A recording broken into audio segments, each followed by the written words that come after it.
Bonjour à tous, bienvenue pour cette vidéo consacrée à Notre-Dame de Paris. Alors, Notre-Dame de Paris, vous connaissez la cathédrale, vous savez évidemment le contexte que l'on connaît à propos de cette cathédrale, incendiée en 2019, un défi de la refaire en 5 ans, un défi a priori relevé, avec succès, et donc là on a l'inauguration, là actuellement, je vais essayer de sortir la vidéo le jour de son inauguration, mais c'est pas sûr, mais en tout cas on est dans la période de l'inauguration de la nouvelle cathédrale Notre-Dame de Paris. Et on se souvient à l'époque de la vive émotion qui avait été vraiment générale, ressentie par tous, au-delà même de la sphère des pratiquants et des croyants de la religion catholique. On avait vraiment une sorte d'émotion générale de tous à propos de cette cathédrale Notre-Dame de Paris. Et en fait, ça s'explique en partie par la littérature. Alors, je ne vais pas dire que c'est la littérature qui explique ça, mais vu que moi je tiens une chaîne littéraire, je vais essayer de vous montrer en quoi la littérature est le témoin de l'importance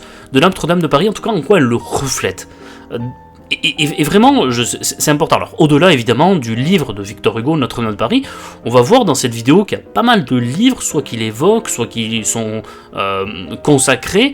On va voir que la littérature est aussi un témoin de cet amour, en tout cas de l'importance de ce rôle de Notre-Dame de Paris dans l'histoire de France, dans la culture en France, et qui est vraiment quelque chose d'assez universel. Et c'est ça que je voulais mettre en avant dans cette vidéo. Vidéo que j'ai préparée dans le cadre d'un podcast, et je vous le dis comme ça, je suis complètement transparent. En fait, mon ami Hassan, Hassan Moubarak, qui tient le podcast Quoi de neuf en histoire, qui est un extraordinaire podcast historique. Si vous ne l'écoutez pas, si vous recherchez un contenu de qualité sur l'histoire, il reçoit dans son émission toutes les historiennes et les historiens qui font l'actualité historique, et c'est des entretiens à chaque fois de qualité. Il m'a déjà invité à participer à 3 entretiens que j'ai fait avec lui, avec un historien ou une historienne. C'était à chaque fois passionnant. Bref, je vous encourage à y aller. Et là il m'a demandé parce qu'il faisait un entretien justement sur un livre qui sort sur Notre-Dame de Paris, est-ce que tu serais intéressé pour faire une petite chronique sur la littérature dans le cadre de cette émission?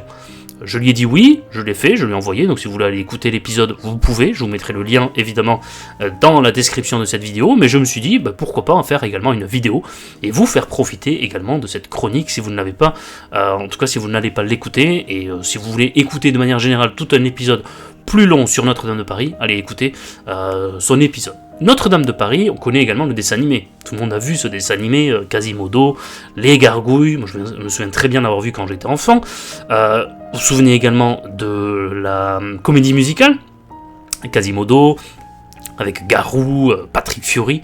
C'est Patrick qui s'appelle ? Je sais plus. Bref, excellente comédie musicale, avec des chansons, c'était à la fin des années 90 aussi je crois, au début 2000. En tout cas j'étais vraiment jeune, et je me souviens très bien, presque à l'époque, tout le monde la chantait, parce qu'elle passait partout, et en fait on la connaît par cœur. Je vais pas me lancer dans une des chansons, mais je suis sûr que vous en avez une en tête, si vous voyez de quoi je parle. Mais la littérature, également, est témoin de cette importance de Notre-Dame de Paris, et je vais essayer de vous montrer pourquoi. En quoi, au-delà de l'édifice religieux, au-delà du côté pratiquant d'aller faire ses prières, en quoi Notre-Dame de Paris est important.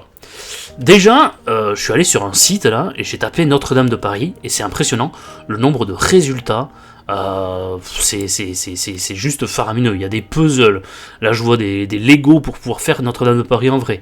Là il y a un livre, le livre officiel de la Restauration, Rétablir Notre-Dame de Paris, de Mathieu Lours, un reportage, Notre-Dame brûle, Notre-Dame de Paris, l'épreuve des siècles, Notre-Dame de Paris, la science à l'œuvre, la fabrique de Notre-Dame, Notre-Dame de Paris, l'histoire du chantier de restauration, là un livre pour enfants, notre livre, Notre-Dame de Paris, une histoire de l'île de la Cité, 2019 incendie, 2024 reconstruction, tous les secrets, une histoire sur la renaissance de Notre-Dame de Paris, et je continue, encore des puzzles, là encore un livre pour enfants, Notre-Dame des siècles, enfin voilà, je m'arrête parce que en fait, il y en a plein des livres, la nuit de Notre-Dame, il y en a beaucoup, voilà. Il y en a beaucoup, et je m'arrête là parce que ça fait déjà beaucoup trop, mais vous voyez, tous les livres qu'il y a consacrés à la seule cathédrale de Notre-Dame de Paris, à cet incendie qui a vraiment, on va dire, choqué et traumatisé le monde entier, pas seulement à Paris, pas seulement les Français, mais dans le monde entier.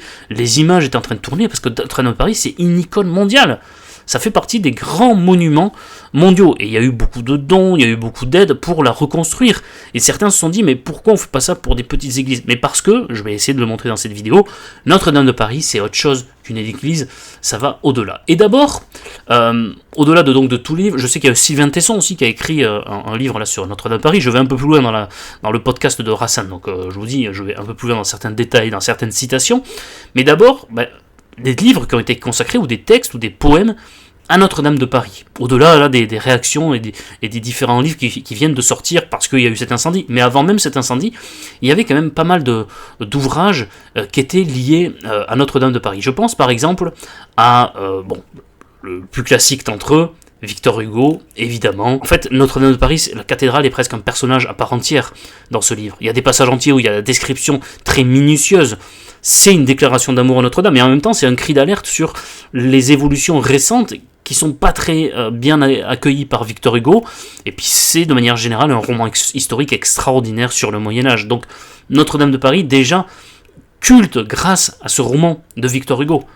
Huysmans d'ailleurs était aussi inquiet que Victor Hugo sur les évolutions de Notre-Dame de Paris, sur les évolutions architecturales, sur le fait d'avoir détruit l'architecture classique qu'il trouvait merveilleuse, d'avoir détruit les habitations, les maisons qui étaient vraiment collées à Notre-Dame. Il y avait une vraie vie autour de Notre-Dame, et Huysmans, qu'un grand écrivain, écrivain notamment, qui a écrit le livre À rebours notamment, mais qui lui aussi était un peu inquiet par les évolutions de Notre-Dame de Paris et les évolutions architecturales de manière générale. Vous pouvez également prendre Paul Claudel, qui a également écrit énormément sur Notre-Dame de Paris, qui lui a consacré un poème. Je pense également à Gérard de Nerval, qui a prophétisé presque la destruction de Notre-Dame de Paris. Alors, tous ces gens-là, certains l'ont fait, et je sais que Victor Hugo, me semble, dans un de ses chapitres, également parle de l'incendie à Notre-Dame. En fait, ces gens-là ne sont pas des prophètes, mais comme Notre-Dame de Paris est un monument culte, comme tous les monuments cultes,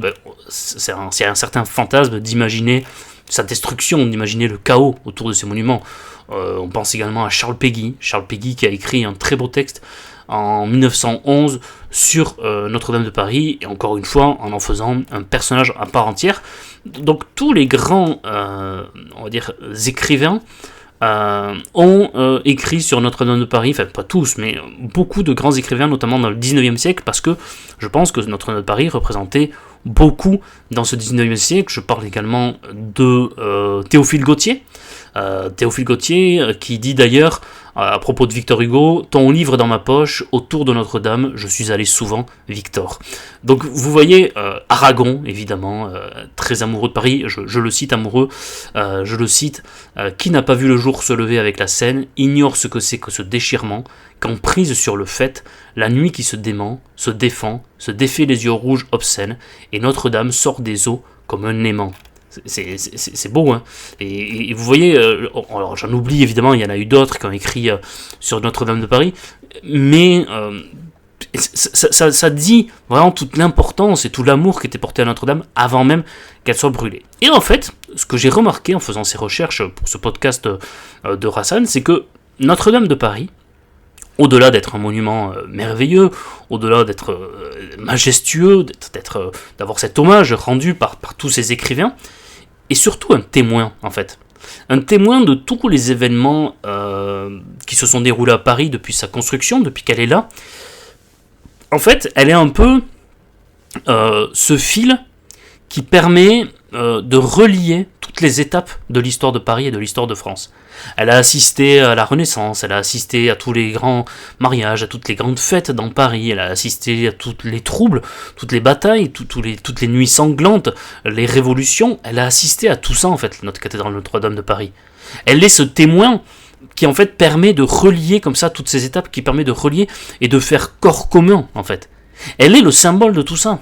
Et la littérature le prouve parce que, en fait, si vous prenez des grandes œuvres de la littérature française, et j'ai fait cet effort, vous trouvez très souvent des mentions qui sont faites à Notre-Dame, mais de manière discrète, hein, sans que ce soit voulu, hein, mais qui prouvent qu'elle est tout le temps là, en fait, qu'elle est un repère, qu'elle est une adresse où les gens se donnent rendez-vous, qu'elle est un repère pour montrer à peu près où est-ce qu'on se situe.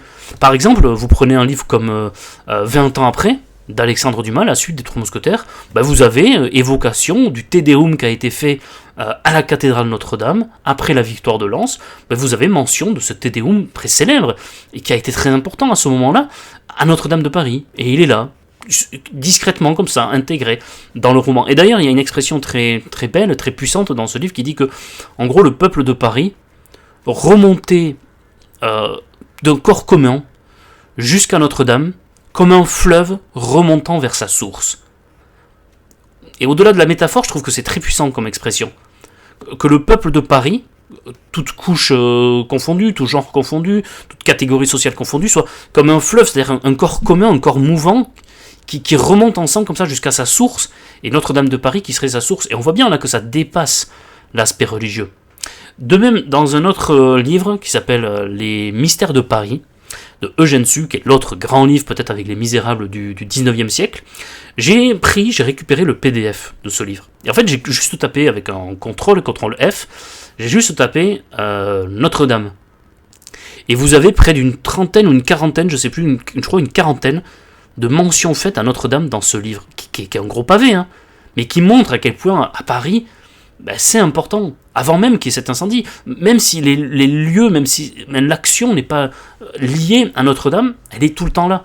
Les gens s'y rendent, les gens à un moment donné passent devant, il y a quelqu'un qui dit à l'autre, mais enfin, qu'est-ce que tu veux que je fasse? Tu veux que j'aille me jeter des tours de Notre-Dame pour te prouver que je dis la vérité? Vous voyez, c'est des petites expressions, des petites mentions, en fait, elle est tout le temps là. Elle est là, et elle est importante. Et retirer Notre-Dame du paysage parisien, c'eût été retirer une grande partie de l'âme parisienne, de l'âme française, de ce qui fait que les Parisiens se sentent parisiens. Au-delà, encore une fois, de toute obédience cultuelle. C'est ça qui était important avec Notre-Dame. C'est ça qui a vraiment provoqué. C'est comme si que, je sais pas moi, dans les Pyrénées, vous retiriez les montagnes. C'est comme si qu'à Saint-Malo, vous retiriez la mer. Retirer Notre-Dame à Paris, ça, c'est l'équivalent de ça. Vous avez un autre livre d'Alexandre Dumas, La Reine Margot, où est évoqué, là aussi, subrepticement, le mariage de Margot et de Henri IV, futur Henri IV, à la cathédrale Notre-Dame. Et là aussi, pareil, c'est discret, c'est quelques lignes, mais c'est là. Et puis il y a plusieurs autres livres, je pense par exemple à un livre qui s'appelle L'Envers de l'histoire contemporaine de Honoré de Balzac, dont l'action se déroule par le même de Notre-Dame, un autre livre de Balzac qui s'appelle Les Proscrits, je pense également à un super livre, alors là pour le coup c'est un peu plus lié à Notre-Dame, qui s'appelle Les Anges et les Faucons, de Patrick Grinville, et là c'est l'histoire d'un jeune homme qui vient faire ses études à Paris, qui se sent un peu seul, et qui se réfugie souvent dans les tours de Notre-Dame, entouré des faucons. Il y a un côté presque flaubertien à ce livre, entre Notre-Dame de Paris de Hugo et l'éducation sentimentale de Flaubert. C'est un très très beau livre, si vous voulez le lire au-delà de l'aspect lié à Notre-Dame. Et là, par contre, pour le coup, Notre-Dame de Paris a son importance. Vous allez le voir en lisant ce livre, c'est que vraiment, la personne se réfugie là. Et c'est important. Voilà. Donc, ce que j'ai essayé de montrer dans cette vidéo, c'est que, évidemment, la beauté architecturale de Notre-Dame de Paris ne se discute pas. Son importance pour tous les pratiquants de la religion catholique, évidemment, non plus, ne se discute pas. Moi, ici, c'est pas mon sujet. Mon sujet, c'est la littérature. Et c'était de vous montrer que, dans la littérature, il y avait déjà beaucoup de textes qui ont rendu hommage à Notre-Dame de Paris, avant même l'incendie. Beaucoup d'auteurs, de grands auteurs qui se sont disputés sur comment faire évoluer l'architecture de Notre-Dame de Paris, ça a dit vraiment de l'importance. Aujourd'hui, beaucoup de livres qui sortent, qui paraissent des livres, des objets culturels, il y en a plein, des puzzles, des Lego, de tout, je sais pas moi, des marque-pages, des porte-clés, il y a de tout aujourd'hui sur Notre-Dame de Paris.